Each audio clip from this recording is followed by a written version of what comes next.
Hello friends, എൻ്റെ എല്ലാ കൂട്ടുകാർക്കും നമസ്കാരം. ഇന്ന് ഞാനിവിടെ പറയാൻ പോകുന്നത് വളരെ ഇമ്പോർട്ടൻ്റ് ആയിട്ടുള്ള കാര്യമാണ്.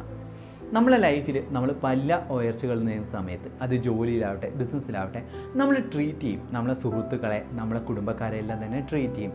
സത്യത്തിൽ ആർക്കാണ് ട്രീറ്റ് കൊടുക്കേണ്ടത് എന്നുള്ള ചോദ്യമാണ് ഞാനിവിടെ ചോദിക്കാൻ പോകുന്നത്. അതായത് നിങ്ങൾ കഷ്ടപ്പെട്ട് പഠിച്ചിട്ട് അധ്വാനിച്ചിട്ട് അല്ലെങ്കിൽ നിങ്ങൾ കഷ്ടപ്പെട്ട് പഠിച്ചിട്ട് ഉയർന്ന മാർക്ക് നേടി, എന്നിട്ട് നിങ്ങൾ എന്ത് ചെയ്യും? നിങ്ങളെ കയ്യിലുള്ള പണം തന്നെ കൊടുത്തിട്ട് നിങ്ങളുടെ സുഹൃത്തുക്കളെ ട്രീറ്റ് ചെയ്യും, കുടുംബക്കാരെ ട്രീറ്റ് ചെയ്യും. നിങ്ങൾ കഷ്ടപ്പെട്ടിട്ട് ഏതെങ്കിലും ഒരു ജോലി നേടുന്ന സമയത്തും നിങ്ങളുടെ കഷ്ടപ്പാട് ഒന്നും നോക്കാതെ നിങ്ങളെ കയ്യിലുള്ള പണം ഉപയോഗിച്ച് നിങ്ങൾ ട്രീറ്റ് ചെയ്യും. സത്യത്തിൽ ഇതിന് ഓപ്പോസിറ്റ് ആയിട്ടല്ല വേണ്ടത്. നിങ്ങളൊരു സക്സസ് നേടുന്ന സമയത്ത് അല്ലെങ്കിൽ വിജയിക്കുന്ന സമയത്ത് ചുറ്റുമുള്ളവരല്ലേ നിങ്ങളെ ട്രീറ്റ് ചെയ്യേണ്ടത്. ഇതാണ് ഞാൻ ഇവിടെ ചിന്തിക്കാൻ പോകുന്ന ഒരു വിഷയം, അല്ലെങ്കിൽ ഞാൻ എല്ലാവരും തന്നെ ചിന്തിക്കണം എന്ന് ആഗ്രഹിക്കുന്ന വിഷയം എന്ന് പറയുന്നത്. നമ്മളെപ്പോഴെങ്കിലും നമ്മളെ ട്രീറ്റ് ചെയ്തിട്ടുണ്ടോ? ഞാനൊരു ചോദ്യം ചോദിക്കട്ടെ. നിങ്ങളെ ട്രീറ്റ് ചെയ്യുന്ന വ്യക്തിയാണോ?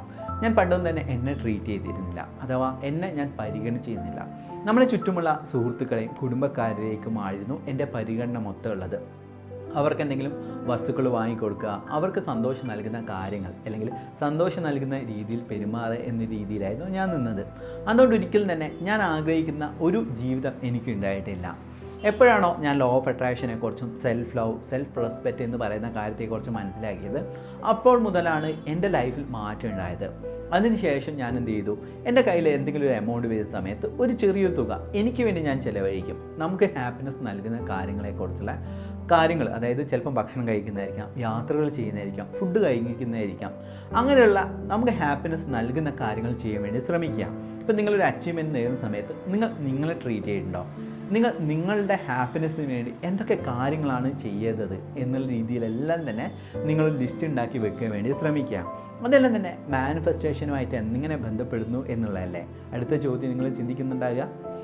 ഞാനിവിടെ പറയുന്നതെന്ന് വെച്ച് കഴിഞ്ഞാൽ, നിങ്ങൾ ട്രീറ്റ് ചെയ്യുന്നതനുസരിച്ച് നിങ്ങൾക്ക് നിങ്ങളോട് റെസ്പെക്റ്റ് തോന്നും, നിങ്ങൾക്ക് നിങ്ങളോട് ലവ് തോന്നും, നിങ്ങൾക്ക് നിങ്ങളോട് തന്നെ ഒരു ഹാപ്പിനെസ്, അതായത് നിങ്ങളുടെ ഡിവൈൻ സോളിനോട് നിങ്ങൾക്ക് ഹാപ്പിനെസ് തോന്നുകയാണെങ്കിൽ ബാക്കി ചുറ്റുമുള്ള എല്ലാ കാര്യങ്ങളിലും മാറ്റം വരുന്നുള്ള കാര്യം 100% ഉറപ്പാണ്.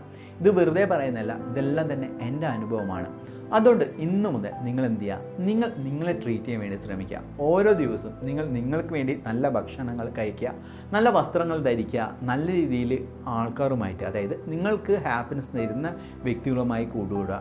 ഈ രീതിയിലാണ് നിങ്ങൾ ജീവിക്കുന്നതെങ്കിൽ, അല്ലെങ്കിൽ നിങ്ങളുടെ ലൈഫ് സ്റ്റൈലിനെ കൊണ്ടുപോകാമെങ്കിൽ നിങ്ങളുടെ ലൈഫിൽ 100% മിറാക്കിൾസാണ് സംഭവിക്കാൻ പോകുന്നത്.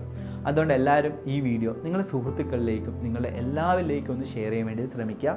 ഈ വീഡിയോ കാണുന്ന ഓരോ വ്യക്തിയിലേക്കും നന്മയും സമ്പത്തും ആരോഗ്യ സൗഖ്യം ഉണ്ടായിട്ടെന്ന് പ്രാർത്ഥിക്കുന്നു.